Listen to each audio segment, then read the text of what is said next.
శ్రీ సాయినాథాయ నమః. శ్రీ సాయి సచ్చరిత్రము 9వ అధ్యాయం. బాబా వద్ద సెలవు పుచ్చుకున్నప్పుడు వారి ఆజ్ఞను పాలించవలను. వారి ఆజ్ఞకు వ్యతిరేకముగా నడిచిన ఫలితములు కొన్ని ఉదాహరణములు. భిక్ష, దాని ఆవశ్యకత, భక్తుల అనుభవములు. షిరిడీ యాత్ర యొక్క లక్షణములు. షిరిడీ సందర్శనములోని ఒక ప్రత్యేక విశేషమేమన్నా, బాబా అనుమతి లేనిదే ఎవరునూ షిరిడీ విడివలేకుండిరి. బాబా అనుమతి లేక ఎవరైనను షిరిడీ విడిచి వెళ్ళినచో వారు ఊహించని కష్టములు కొని తెచ్చుకున్న వారగుచుండెరి. బాబా ఎవరినైనా బయలుదేరుడని సెలవిచ్చిన తరువాత ఇక షిరిడీలో నుండరాదు. సెలవు తీసుకున్నట్టుకు బాబా వద్దకు భక్తులు పోయినప్పుడు బాబా వారికి స్పష్టముగనో లేక సూచనప్రాయముగనో కొన్ని సలహాలనిచ్చుచుండెడివారు. బాబా ఆదేశానుసారము నడిచి తీరవలను. వ్యతిరేకముగా పోయినచో ప్రమాదములేవో తప్పక వచ్చుచుండెడివి. ఈ దిగువ అట్టి ఉదాహరణములు కొన్ని ఇచ్చుచున్నాను. తాత్యా కోతే పాటేల్ ఒకనాడు టాంగాలో గోపర్గావ్లో జరుగు సంతకు బయలుదేరను. హడావిడిగా మసీదుకు వచ్చి బాబాకు నమస్కరించి కోపర్గావ్ సంతకు పోవుచుంటునని చెప్పాను. బాబా అతనితో, తొందరపడవద్దు, కొంచెం ఆగుము, సంత సంగతి అటుండ నువ్వు ఊరు విడిచి అసలు బయటికెక్కడికి పోవలదు అని అనెను. సంతకు వెళ్ళవలెను అనడి తాత్య ఆతురతను చూసి, కనీసము మాధవరావు దేశపాండేనైనా వెంట తీసుకుని పొమ్మని బాబా చెప్పాను. బాబా మాటలను లెక్క చేయక తాత్య హుటాహుటిన టాంగానెక్కి కోపర్గాం బయలుదేరాను. టాంగాకు కట్టిన 2 గుర్రములలో ఒకటి 300 రూపాయలు ఖరీదు పెట్టి క్రొత్తగా కొన్నది. మిక్కిలి చురుకైనది. షిరిడీ వదిలి సావుల్ విహిర్ దాటిన వెంటనే అది మిక్కిలి వడిగా పరుగెత్తిసాగాను. కొంత దూరము పోయిన పిమ్మట కాలు మడతపడి అది కూలబడెను. తాత్యాకు పెద్ద దెబ్బలేమీ తగలలేదు కాని తల్లివలే ప్రేమతో బాబా చెప్పిన సలహా జ్ఞప్తికి వచ్చాను. మరొకప్పుడు కూడా ఇటులనే బాబా ఆజ్ఞను వ్యతిరేకించి కోల్హార్ గ్రామమునకు ప్రయాణమై దారిలో టాంగా ప్రమాదమునకు గురయ్యను. ఐరోపా దేశస్థుని ఉదంతము. బొంబాయి నుండి ఐరోపా దేశస్థుడొకడు ఏదో ఉద్దేశముతో బాబా దర్శనార్థము షిరిడీ వచ్చాను. తనతో నానాసాహెబ్ చందోర్కర్ వద్ద నుంచి తనను గూర్చిన యొక్క పరిచయ పత్రమును కూడా తెచ్చాను. అతని కొరకు ఒక ప్రత్యేక గుడారము వేసి అందులో సౌకర్యముగా బస ఏర్పాటు చేశారు. బాబా ముందు మ్రోకరిల్లి వారి చేతిని ముద్దిడివలనని కోరికతో అతడు 3 సార్లు మసీదులో ప్రవేశింప ప్రయత్నించాను. కాని బాబా అతనిని మసీదులో ప్రవేశించుటకు నిషేధించాను. క్రిందగా మసీదు ముందు గల బహిరంగావరణలో కూర్చుండియే తమను దర్శించుకొనవచ్చునని అతడు తనకి జరిగిన మర్యాదకు అసంతుష్టుపడి వెంటనే షిరిడీ విడువలనని నిశ్చయించుకొనెను. బాబా సెలవు పొందుటకు వచ్చాను. తొందరపడక మరుసటి దినము పొమ్మని బాబా చెప్పాను. తక్కిన వారు కూడా బాబా ఆదేశమును పాటించమని సలహా ఇచ్చారు. ఆ సలహాలను ఖాతరు చేయక అతడు టాంగానెక్కి షిరిడీ నుండి బయలుదేరను. మొదట గుర్రములు బాగుగానే పరిగెత్తినవి. సావుల్ విహిర్ దాటిన కొద్దిసేపటిలో ఒక సైకిలు అతని టాంగాకు ఎదురు వచ్చాను. దానిని చూచి గుర్రములు బెదిరినవి. టాంగా తలక్రిందులయ్యాను. ఆ పెద్ద మనిషి కిందపడి రోడ్డుపై కొంత దూరము ఈడ్వబడెను. ఫలితముగా గాయములను బాగు చేసుకునుటకై కోపర్గాంలో ఆసుపత్రి పాలయ్యాను. ఇటువంటి అనేక సంఘటనల మూలమున బాబా ఆజ్ఞను ధిక్కరించవారు ప్రమాదముల పాలగుదరనియు బాబా ఆజ్ఞానుసారము పోవారు సురక్షితముగా నుందురనియు జనులు గ్రహించిరి. భిక్ష యొక్క ఆవశ్యకత. బాబాయే భగవంతుడైనచో వారు భిక్షాటనముచే జీవితమంతయు గడుపునేలా అను సందేహము చాలామందికి కలుగవచ్చును. దీనికి భిక్షాటనము చేసి జీవించు హక్కు ఎవరికి కలదు? పంచశూనములు వానిని పోగొట్టుకుని మార్గమేది అను 2 ప్రశ్నలకు వచ్చు సమాధానముతో సమాధానపడును. సంతానము, ధనము, కీర్తి సంపాదించుట యందు ఆపేక్ష వదులుకొని సన్యసించువారు భిక్షాటనముచే జీవించవచ్చునని మన శాస్త్రములు ఘోషించుచున్నవి. వారు ఇంటి వద్ద వంట ప్రయత్నములు చేసుకుని తినలేరు. వారికి భోజనము పెట్టు బాధ్యత గృహస్థులపై కలదు. సాయిబాబా గృహస్థుడు కారు, వానప్రస్థుడు కూడా కారు. వారు అస్ఖలిత బ్రహ్మచారులు. బాల్యము నుంచి బ్రహ్మచర్యమునే అవలంబించుచుండెరి. ఈ సకల జగత్తంతయు వారి గృహమే. ఈ జగత్తునకు వారు కారణభూతులు. వారిపై జగత్తు ఆధారపడి ఉన్నది. వారు పరబ్రహ్మ స్వరూపులు. కాబట్టి వారికి భిక్షాటన చేయి హక్కు సంపూర్ణముగా కలదు. పంచశూనములు వానిని తప్పించుకుని మార్గమును ఆలోచింతము. భోజన పదార్థములు తయారు చేయుటకు గృహస్థులు 5 పనులు తప్పక చేయవలెను. అవి ఏమనా? దంచుట, లేక రుబ్బుట, విసురుట, పాత్రలు తోముట, ఇల్లు ఊడ్చుట, తుడుచుట, పొయ్యి అంటించుట. ఈ 5 పనులు చేయనప్పుడు అనేక క్రిమికీటకాదులు మరణించుట తప్పదు. గృహస్థులు ఈ పాపమును అనుభవించవలను. ఈ పాప పరిహారమునకు మన శాస్త్రములు 6 మార్గములు ప్రబోధించుచున్నవి. బ్రహ్మయజ్ఞము, వేదాధ్యయనము, పితృయజ్ఞము, దేవయజ్ఞము, భూతయజ్ఞము, అతిథి యజ్ఞము. శాస్త్రములు విధించిన ఈ యజ్ఞములు నిర్వర్తించినచో గృహస్థుల మనస్సులు పాపరహితములగును. మోక్ష సాధనమునకు, ఆత్మ సాక్షాత్కారమునకు ఇవి తోడ్పడును. బాబా ఇంటింటికి వెళ్లి భిక్ష అడుగుటలో ఆ గృహస్థులకు వారు చేయవలసిన కర్మను బాబా జ్ఞప్తికి తెచ్చినట్లయినది. తమ ఇంటి గుమ్మము వద్దనే ఇంత గొప్ప ప్రబోధమును పొందిన షిరిడీ ప్రజలు ఎంతటి ధన్యులు! భక్తుల అనుభవములు. శ్రీకృష్ణుడు భగవద్గీత 9వ అధ్యాయం 26వ శ్లోకము యందు, శ్రద్ధాభక్తులతో ఎవ్వరేని పత్రము కాని, పుష్పము కాని, ఫలము కాని, లేదా నీరు కాని అర్పించినచో దానిని నేను గ్రహించెదను అని నుడివెను.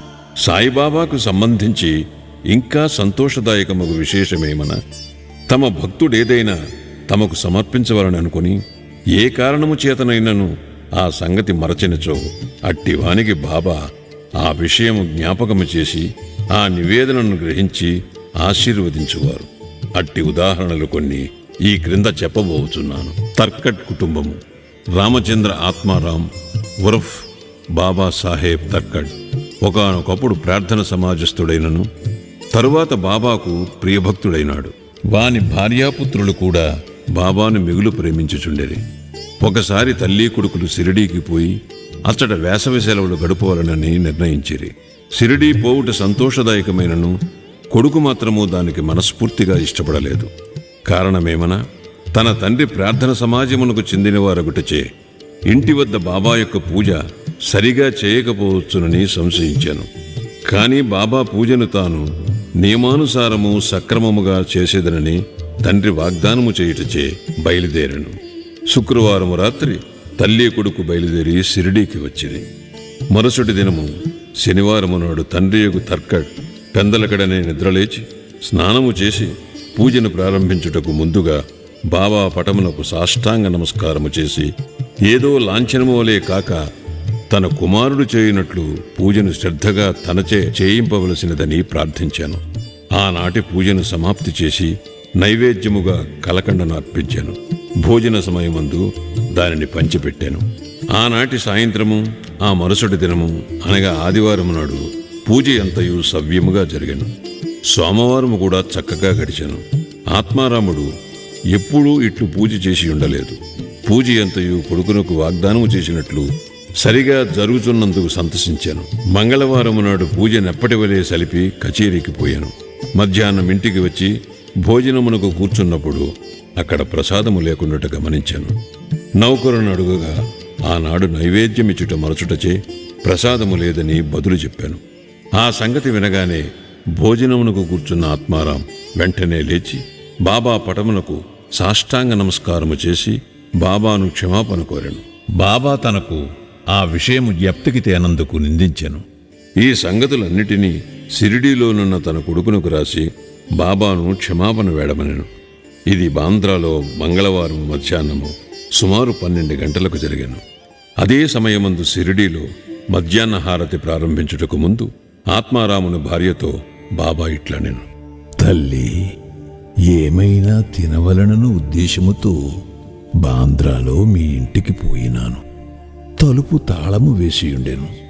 ఎలాగునో లోపల ప్రవేశించి తిని, కాని అక్కడ తినుటకు ఏమీ లేకపోవుటచే తిరిగి వచ్చి తిని అనెను. బాబా మాటలు ఆమెకేమీ బోధపడలేదు. కాని ప్రక్కనే ఉన్న కుమారుడు మాత్రము ఇంటి వద్ద పూజలో నేమియో లోటుపాటులు జరిగినవి అని గ్రహించి ఇంటికి పోవుటకు సెలవునిమ్మని బాబాను వేడెను. అందులకు బాబా పూజను అక్కడనే చేయమని, ఇంటికి పోనవసరం లేదని చెప్పాను. వెంటనే కొడుకు షిరిడీలో జరిగిన విషయమంతయు వివరముగా తండ్రికి ఉత్తరము వ్రాసి బాబా పూజను అశ్రద్ధ చేయవద్దని వేడుకొనెను. ఈ 2 ఉత్తరములు ఒకటికొకటి మార్గమధ్యమున తటస్థపడి తమ తమ గమ్యస్థానములకు చేరెను. ఇది ఆశ్చర్యకరము కదా. ఆత్మారాముని భార్య. ఇక ఆత్మారాముని భార్య విషయము. ఒకసారి ఆమె 3 పదార్థములను బాబాకు నైవేద్యము పెట్టుటకు సంకల్పించుకునేను. అవి వంకాయ పెరుగు పచ్చడి, వంకాయ వేపుడు కూర, పేడ. బాబా వీనిని ఎట్లు గ్రహించినో చూచెదము. బాంద్రా నివాసియగు రఘువీర భాస్కర్ పురందరే బాబాకు మిక్కిలి భక్తుడు. అతడు ఒకనాడు భార్యతో షిరిడీకి బయలుదేరుచుండెను. ఆత్మారాముని భార్య పెద్ద వంకాయలు 2 మిగుల ప్రేమతో తెచ్చి పురందరుని భార్య చేతికిచ్చి, ఒక వంకాయతో పెరుగు పచ్చడిని, 2వ దానితో వేపుడును చేసి బాబాకు వడ్డించమని వేడెను.